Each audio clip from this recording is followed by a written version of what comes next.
Pemirsa, Wali Kota Banda Aceh Aminullah Usman meminta kepada masyarakat di 90 kampung agar dapat mendukung pelaksanaan Safari Ramadan yang digelar setiap kampung di Kota Gemilang selama 20 hari oleh Dinas Syariat Islam Kota Banda Aceh.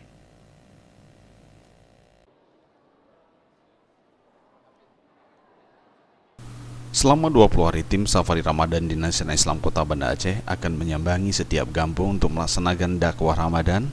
Sasaran dari Safari Ramadan kali ini pada generasi muda Islam Kota Banda Aceh agar menjadi pemuda yang islami dan gemilang. Dalam kesempatan tersebut, Wali Kota Banda Aceh Aminullah Usman menyampaikan selama Ramadan, tim Safari Ramadan Dinas Syariat Islam akan menyambangi setiap masjid di kampung-kampung dengan harapan masyarakat kampung tersebut dapat menghadiri dan mendukung pelaksanaan Islam di Kota Banda Aceh. Tema kita adalah bagaimana menjadikan generasi muda menjadi generasi Islam yang gemilang.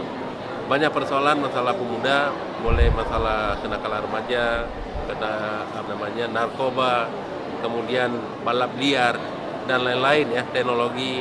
Jadi kita harapkan orang-orang tua, ibu-ibu pertama sekali bisa membentengi anak ya, masing-masing menjaga dengan baik sehingga mereka jauh dari berbagai hal yang tidak kita inginkan seperti yang saya katakan tadi. Dai dan Daiyah Kota Banda Aceh dilibatkan dalam Safari Ramadan kali ini. Setiap hari 3 titik atau kampung yang menjadi lokasi pelaksanaan dakwah Ramadan dengan harapan generasi muda bisa ikut berpartisipasi dalam kegiatan tersebut menuju Kota Gemilang. Tim Liputan Aceh TV.